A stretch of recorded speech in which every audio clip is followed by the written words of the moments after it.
Cult leaders. Driven to manipulate. Fueled by egomania. Charismatic. Sometimes he exuded all this love from his face. But beneath the allure can lurk danger. And he looked at me with shark eyes, just devoid of life. How do cult leaders control the minds of others? And which of them is most evil? A scale exists to measure the darkest corners of human behavior. It weighs the criminal mind and the crime. From impulsive murderers to serial killers, this 22-point scale attempts to determine who are the most evil.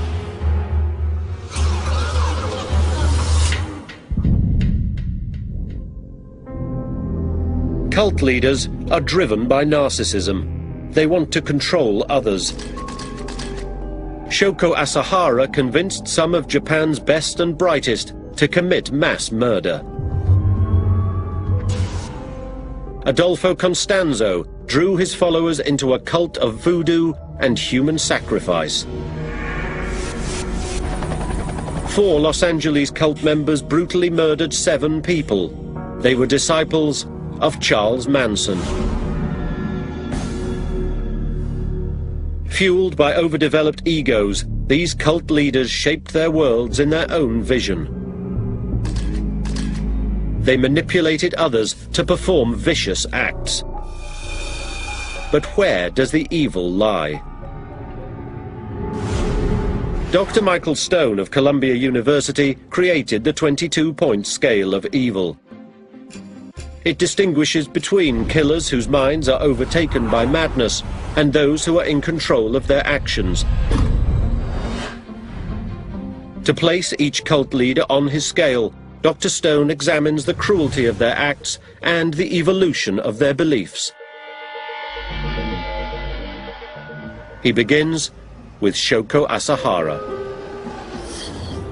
March the 20th, 1995. During the morning rush hour in Tokyo, lethal sarin gas was released into the subway system.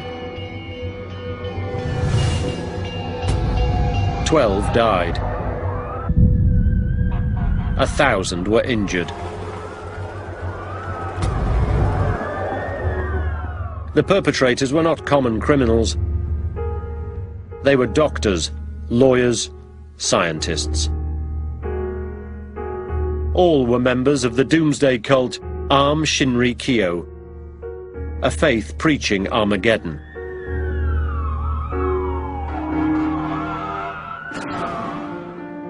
The founder of this religion was Shoko Asahara, a partially blind, middle-aged former yoga instructor.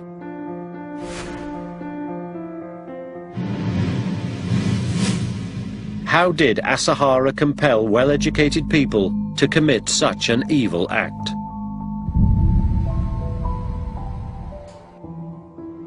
To inflict violence on such a massive scale, one must have a delusional view of the world and of his place in it. The leader of a group that carries out this violence must clearly be a master of manipulation and must be bankrupt of remorse. Mercifully, it is rare for one individual to possess both traits. Born into a poor family in March 1955, Asahara was given the name Chizuo Matsumoto. His father was a craftsman. After Chizuo lost most of his eyesight to infantile glaucoma, his family sent him away to a school for the blind. Because he had somewhat more sight than his more severely disabled classmates, he was able to bully them. He became both feared and followed. The boy loved to read science fiction and claimed he would one day rule a robot kingdom. After school, he applied to a prestigious Tokyo university, but was rejected. While Matsumoto's academic career had come to a close, he would soon flourish as the leader of a religious cult that included highly trained scientists. some of whom set about developing weapons of mass destruction.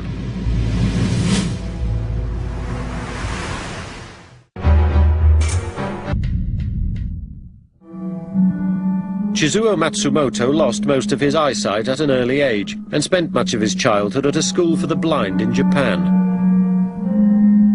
There he developed the ability to both bully and lead his peers. But when he finished secondary school in 1977, he was not admitted to university. He began practicing acupuncture and teaching yoga. Matsumoto discovered the writings of Nostradamus, the 16th century French astrologer who foretold the end of the world. The young man became obsessed with the idea of Armageddon. He began to have delusions while meditating. In one, he claimed to have been called to become a god of light and directed to create an army to bring about Armageddon. Matsumoto believed that he would survive the apocalypse and emerge as ruler of the world.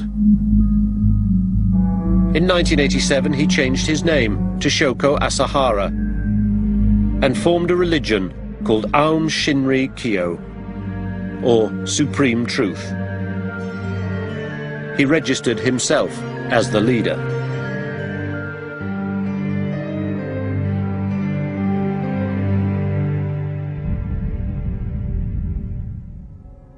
Asahara's visions appear to be the sign of a delusional disorder.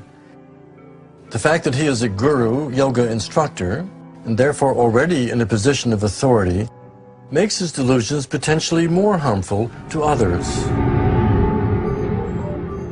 Asahara attracted new followers using persuasive videos that claimed he possessed godlike powers. He targeted intelligent but lost souls, among them scientists and engineers who were seeking meaning in their lives. He told them that if they followed him, they would find a path to salvation in a new world. But that world could only be created if this one was destroyed. By 1990, Asahara had recruited 5,000 adherents. He ordered some of his scientist followers to develop a wired helmet for new students to wear. Its purpose? To align their brainwaves with Asahara's in order to better understand his thoughts. It was called the PSI, Perfect Salvation Initiation. He also ordered cult members to wear masks of his likeness and while wearing them to demonstrate devotion. As Asahara's disciples continued to worship him as a god, his ego is inflated and his delusions are intensified, ultimately making him even more dangerous. But Asahara's ultimate goal was the creation of a new world by bringing about Armageddon. His scientist followers were directed to develop weapons of mass destruction. They set up a factory to produce the deadly nerve gas, sarin. The Doomsday Cult was preparing for a massive attack.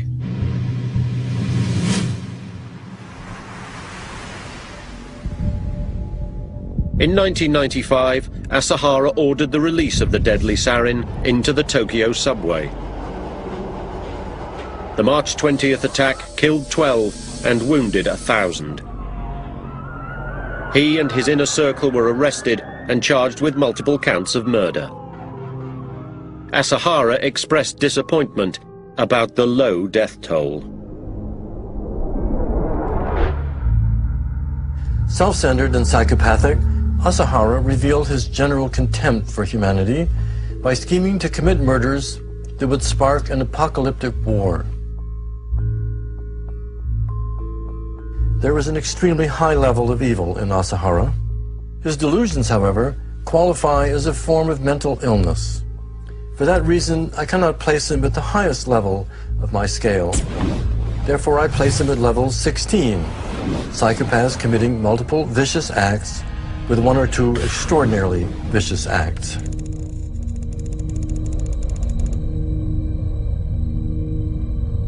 Asahara was sentenced to death and awaits execution.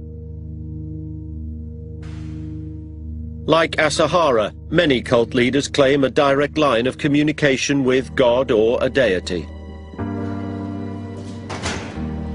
Laurentian University neuroanatomist Michael Persinger believes he has found an explanation for this phenomenon.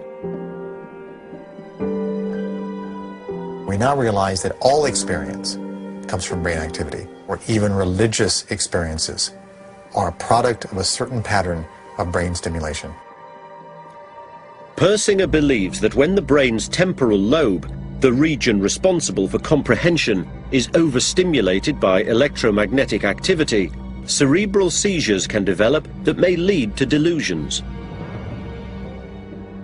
These delusions can cause individuals to believe that they've had an encounter with a divine being or beings. Persinger claims that he can induce these delusions in healthy test subjects by overstimulating their temporal lobes. He does this by generating electromagnetic fields in their brains. Persinger's research team uses an EEG to record these quasi-mystical experiences as they occur. The common experience is the feeling of knowing, hearing your voice called, your name called, hearing knowledge being given to you. If the person personally identifies them as being God or some other deity, that's the powerful phenomenon that drives individuals. Persinger believes that cult leaders who hear voices suffer from temporal lobe epilepsy, a condition that naturally overstimulates the brain with electromagnetic activity.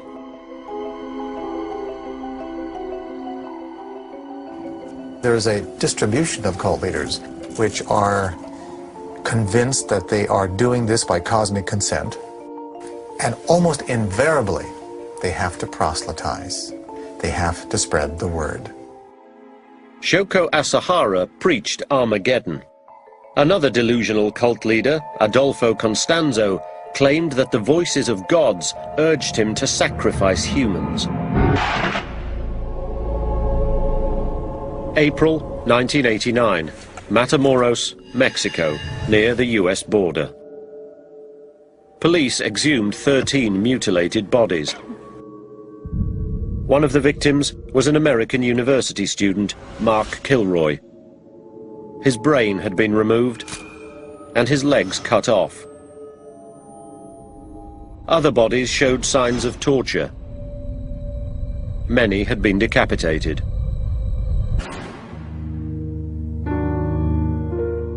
Nearby, police found a shed filled with evidence of black magic and human sacrifice. Inside, Mark Kilroy's brain was found stewing in a cauldron called an ngunga.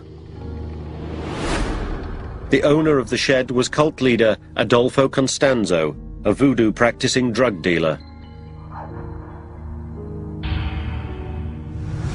His cult members believed he possessed supernatural powers. They helped him commit cold-blooded murder.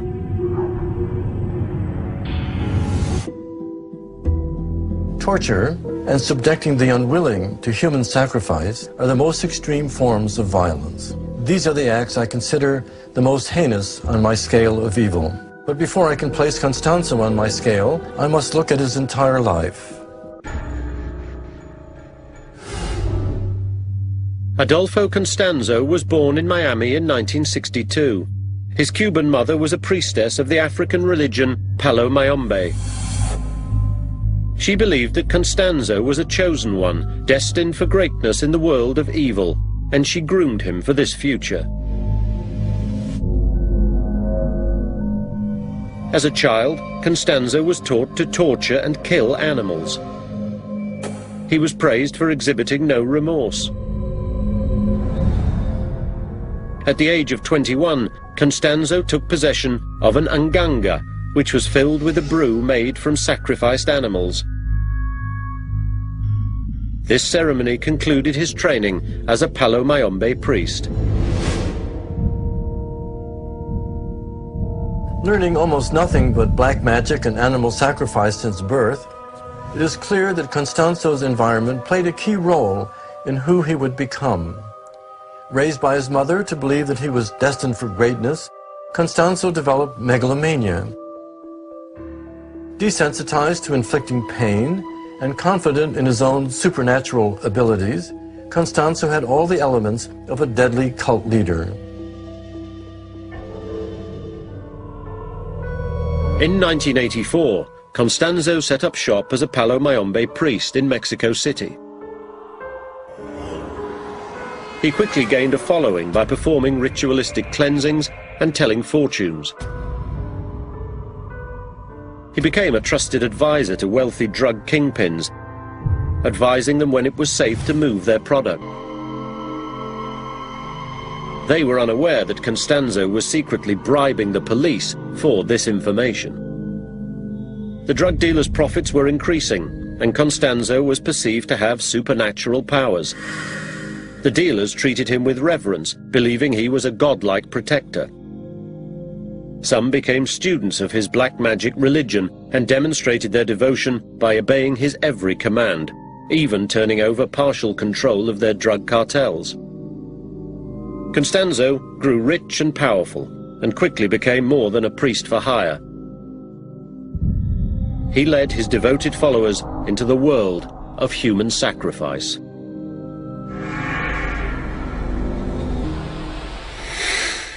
In 1988, the cult leader moved his operations to a remote ranch near the Texas border. He built a temple in a small shed and ordered his followers to bring him victims for sadistic human sacrifice rituals. Over the course of 2 years, Constanzo and his cult members slaughtered 13 people in the little shed.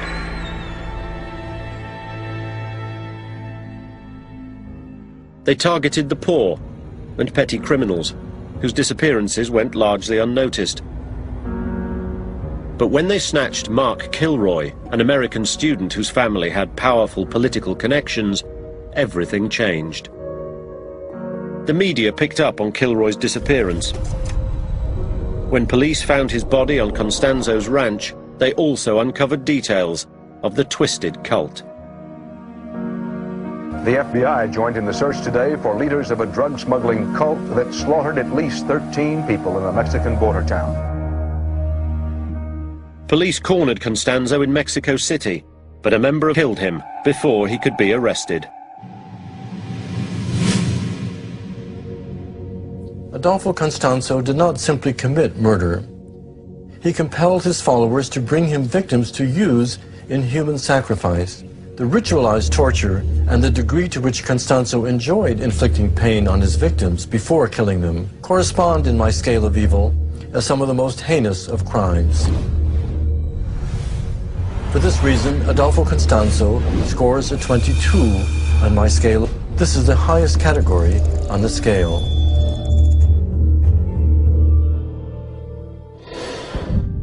Cult leaders like Adolfo Constanzo possess highly inflated egos. They recruit followers who worship them as gods. Is this narcissism linked to their violence? Narcissists are fine as long as you praise them or treat them nicely, but as soon as you insult them or criticize them in any way, they become very defensive and very aggressive. Dr. Brad Bushman, a senior research professor at the University of Michigan, studies the causes and consequences of human aggression. The sense of entitlement can be dangerous when you think you're better than other people.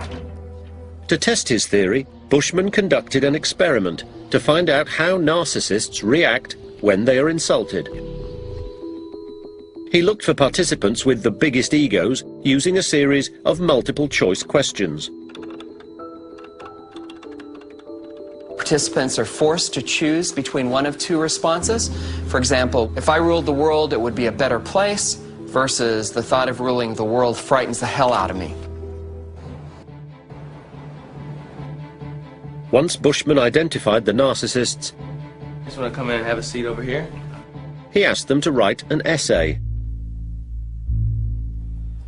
They were told that their essays would be marked by someone they could not see. In fact, there was no other person.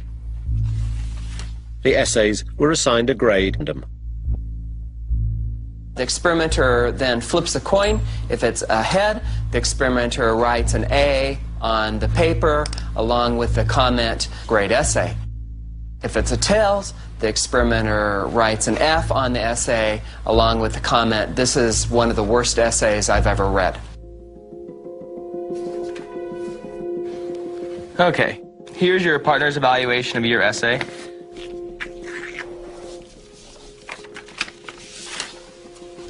To explore how narcissists reacted to a failing mark compared to how a control group reacted, Bushman afforded all those participants who received poor marks the opportunity to confront the person they believed had scored their exam.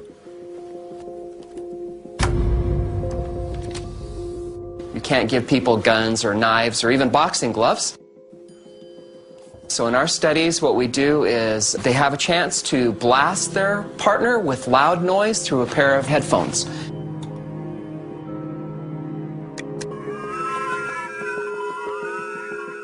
And they get to choose the level of noise, as well as how long their partner suffers.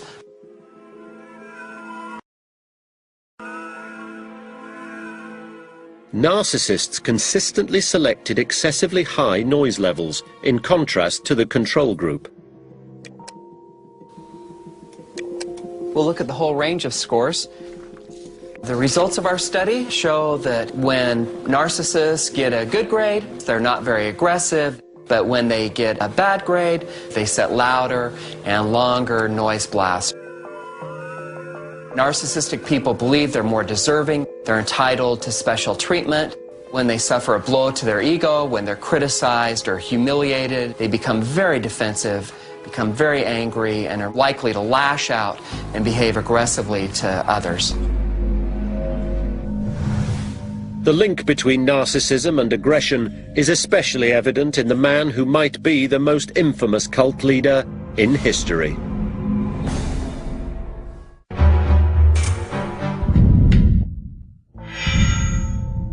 Los Angeles, August 1969. Over the course of a weekend, police discovered 7 bodies at 2 crime scenes. The victims had been stabbed and shot. Messages had been cut into their flesh and scrawled on the walls in blood. They were wealthy socialites and included film actress Sharon Tate, who was 8 months pregnant with director-husband Roman Polanski's child. 3 months after the gruesome killings, investigators linked the murders to several young hippies living on an old film location, a ranch north of LA. One of the suspects admitted that the impetus had come from their leader, a self-proclaimed messiah named Charles Manson.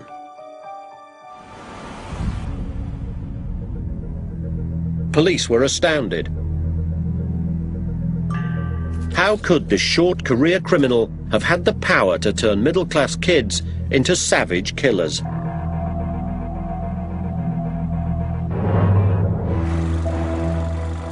Charles Manson is the perfect prototype of a brutal cult leader. He manipulates his followers to commit his violent crimes for him. When ordering members of his cult to kill, he asserts his power and his control, satisfying his megalomania. The pain and death that his victims suffer is evidence of his hatred towards society. Dr. Stone interviewed Catherine Scher, a one-time member of the Manson family, hoping to discover how he had managed to manipulate cult members. Catherine Scher did not take part in the murders, yet she did live with him on the ranch, and I'm hoping she will give us rare insight into the mind of a cult leader who convinced his followers to commit murder for him as acts of devotion. So what do you think it was about him that conferred that power as you think back? You know, sometimes he exuded all this love from his face. When he's smiling and his eyes are shining, he looks very benevolent. Everybody was drawn to him. None of us thought he was crazy. He was just fascinating. He was just totally confident. One-on-one with you, he would be very caring, would work on your inadequacies, your needs, you know, help you take away your fears. Every night he would talk about what your parents did to you and that they were all wrong and you were the bright ones, and he just knew what people needed. He drew all our need out and he became everything that we wanted. Did he think of himself as godlike in some way, or a special being? He never had to say so.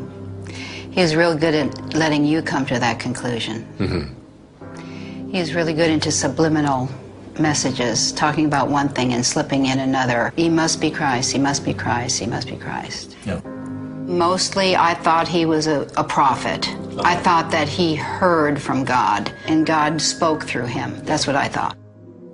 Charles Manson is an extreme narcissist. To understand better how he develops into a manipulative and evil cult leader, I need first to look into his childhood. Cincinnati, Ohio, in the American Midwest, 1934. Charles Manson was born to a troubled 16-year-old runaway who did not want a child. He never knew his biological father. The name Manson came from a man who had been briefly married to his mother. During his childhood, Manson's mother often disappeared for days or weeks at a time. Once, she traded him for a pitcher of beer. His uncle tracked him down days later. At the age of 12, he was sent to the first of many reform schools. He was small in stature and overcompensated by bullying others. When he was 13 years old, he ran away from the reform school. His mother promptly sent him back. This is a defining moment of abandonment for the young Manson. He is a non-entity, discarded by both family and society. Manson continued escaping from reform schools and began committing increasingly violent crimes. Car theft, armed robbery, rape. He spent 2 years in prison. He urged his girlfriends to prostitute themselves and acted as their pimp. He scammed other women out of money. In 1960, at the age of 25, Charles Manson was sentenced to 10 years in prison for violating his parole conditions. Having spent most of his life locked up, Manson felt rejected by the world. He schemed to retaliate by creating his own society where he would be loved as a leader. Released from jail 3 years early in 1967, Manson moved to San Francisco, where he easily melded into the hippie scene. He lured naive young women who were rebellious but also vulnerable. Manson fed them LSD and asked them to give up all their thoughts to follow him into a greater life. Sometimes he had them mimic his actions to prove their loyalty. One such follower was Catherine Scher. You know, I just wanted to be loved so badly that I just became whatever any man that would pay some attention to me wanted me to be. Scher met Manson in the summer of 1968, when she was a 25-year-old hippie living in Los Angeles. Charlie came up in a car and said, "Hey, let's all go swimming." And he looked me straight in the eyes and pierced my eyes and said, "This is your dream, girl. Start living it." And I was fascinated. I was definitely fascinated. That same year, a group of men and women accompanied Manson to an abandoned film set outside Los Angeles. Catherine Scher was one of them. When you isolate someone or a group of people, there's no newspapers, there's no television, there's no parents, there's no family. You have to, burn all bridges. He becomes, the newscaster, the prophet, the, father, mother, everything. It was never a discussion. There was no discussions going on. It was us soaking up, almost like little birds with their mouths open, tell us more, feed us. He'd talk about what's going to happen in the future and things that are going to happen and prophetic things. Manson preached that Armageddon was coming and that his followers must be loyal to him or they would not survive. They believed him. He was not teaching that we're going to go and kill people. He was teaching survival. It's a blueprint for every cult that's ever been. Your leader is the only one that has the in with God and knows what's going to go on, and if you don't follow, then you're not going to survive it. But was there a period of time when your tendency to think was expunged? He would, first of all, put you down in front of everybody for thinking. He'd say, thinking is stinking. But he was just stealing everyone's soul to the point where they couldn't even form a thought. When mind control didn't work, Manson used the threat of violence. Catherine, known in the family as Gypsy, was called to meet with Manson and another follower, who was called Clem. And he looked at Clem and says, Clem, would you do anything for me? And Clem said, sure, I would. So this is what I want you to do. If Gypsy tries to leave, I want you to hunt her down, find her, tie her behind a car, and drag her. Don't kill her, just drag her all the way back to Spawn Ranch, slowly. Would you do that for me, brother? And Clem grinned and said, sure. Then he looked at me and said, Gypsy, are you going anywhere? And I said, no. In August of 1969, Manson proved his power as a cult leader. He gave 4 of his followers knives and sent them into the homes of strangers to exhibit their loyalty. He told them, if you're going to do something, leave something witchy. They took that to mean bloody slaughter. 7 people lost their lives. Tell me something about that phrase, helter-skelter, and its relationship to the Beatles and what it meant within the Manson entourage. Well, we listened to the Beatles a lot. We were really taught to listen carefully to all the words, but our mindset was that the Beatles had tapped in to Charlie's truth, not the other way around. And so Charlie never said helter-skelter, but he had always said, it's coming down, it's all coming down, it's all coming down. And in the song Helter-Skelter, they were singing, it's coming down fast. And helter-skelter means confusion. And Charlie had already been teaching that everything would be insane, confusion. Chaos. And so basically we thought, oh, Charlie knows all this and they're tapped in. So that's how the helter-skelter thing wrote on a wall. Do you have any idea, looking back, as to what the trigger may have been in his mind as to why this should be the beginning, or this should be the day when these things happen, as opposed to last month or September? My opinion is that he was probably going to lose control. It was a control issue. And why was he going to lose control? Because if you tell people for 3 straight years that everyone's going to go crazy, and they go to town and people are, going to the movies and getting ice cream cones and going to the beach and having fun, and it's still not happening, that you're going to lose control. It's just so long that the cult leader can keep control. What was changing in Charlie that pushed him near the edge of the cliff, if I can put it that way?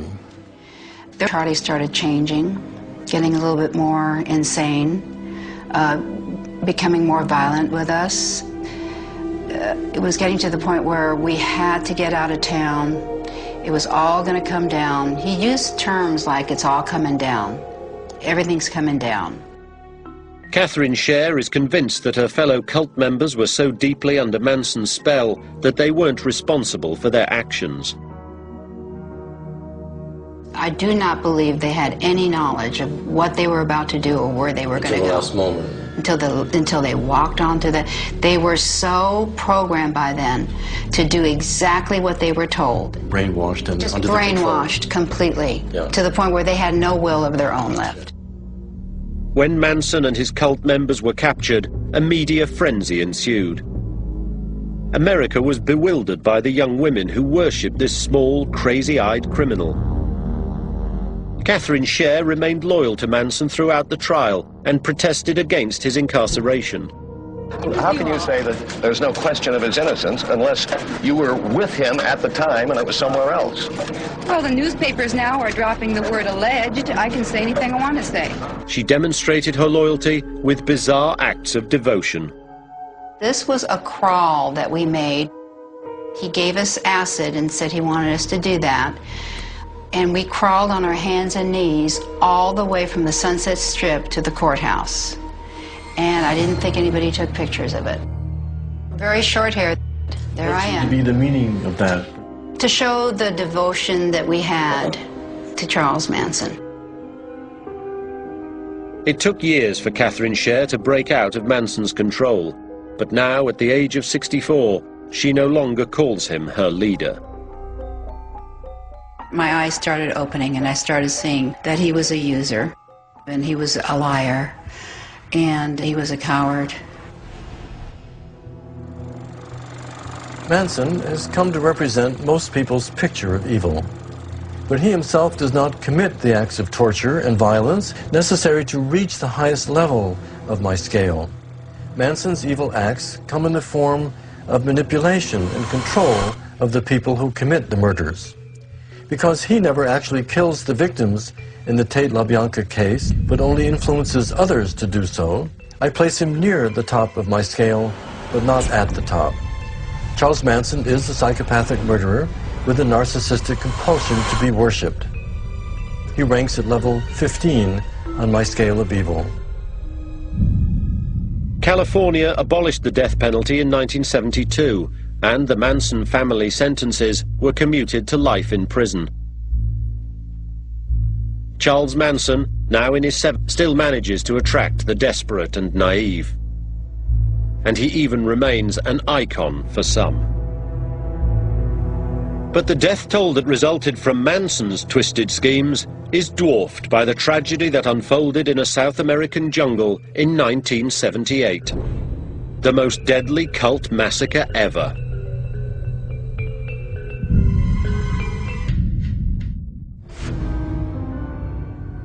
Cult leaders prey on vulnerable seekers and exploit their innermost needs. Charles Manson's followers proved their devotion by committing murder. But can brainwashed cult members go even further? Will they kill themselves? November the 18th, 1978, Guyana, South America. 909 American citizens lay dead in the rainforest. They had been members of the People's Temple, a San Francisco-based church. Their leader had been Jim Jones, a Christian minister turned political firebrand. Why do you keep playing with that which men call God and we call socialism incarnate? I'm a liberator, I'm a savior. The cult moved to Guyana and built Jonestown, which they believed would be a utopia. But when several members of the People's Temple tried to return to the US with a congressional delegation that had come to investigate troubling reports about the cult, Jones wanted everyone dead. He urged everyone to kill themselves by drinking cyanide. 909 people died. Had he become so respected that all his followers happily took their own lives? Dr. Stone spoke with Tim Carter, one of only 4 cult members who left Jonestown alive.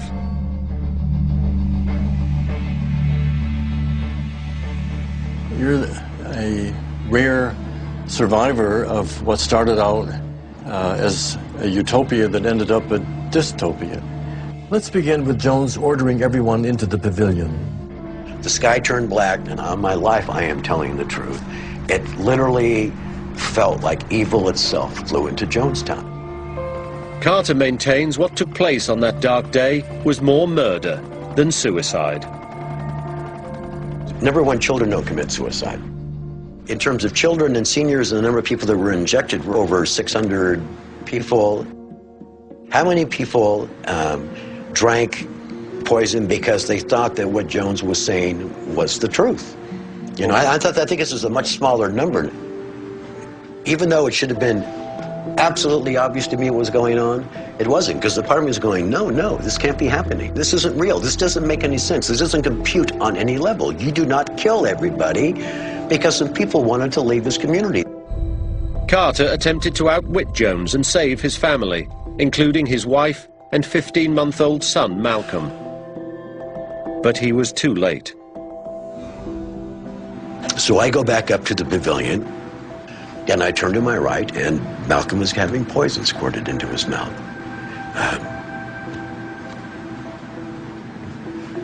There were screams of horror. There were screams of agony. And, you know, Jones even confirms it on the tape. For God's sakes, let's get on with it. We've lived as no other people have lived and loved. We've had as much of this world as you're going to get. Let's just be done with it. Let's be done with the agony of it. The look on Gloria's face, with tears streaming down her face, was trapped. Trapped. And no way out. And I felt rage, torture. Why aren't you doing anything? I felt complete guilt. Carter's wife died in his arms, holding their dead child. He now believes he should have seen it all coming. I can look back now on things that were clearly red flags. Not even yellow flags, but red flags. And I chose to rationalize and ignore those red flags, which is very painful for me to live with. Very much so. Jim Jones took his own life that day. His legacy, Jonestown, is the world's most horrific cult massacre. The death toll, 909, is evidence of just how dangerous a cult leader can be. Carter's testimony about murder as being the cause of death at Jonestown greatly affects how I place Jim Jones on my scale of evil. Previously, when believing that all the deaths at Jonestown were a result of suicide, even if it was compelled by Jones, I placed him at a level 12. But if Jones and his executioners systematically murdered hundreds in a premeditated slaughter, as Tim Carter has revealed, then I must reevaluate. I place those executioners that injected people with cyanide against their will at a level 15. But I put Jim Jones higher on the scale. Like Manson and Asahara, Jones seems not to have physically killed anyone himself, but the hundreds of deaths that he encouraged assigns him a greater responsibility. As the cold-blooded designer of this mass death scene that took the lives of more than 900 people, Jim Jones falls at the top of my scale at a 22.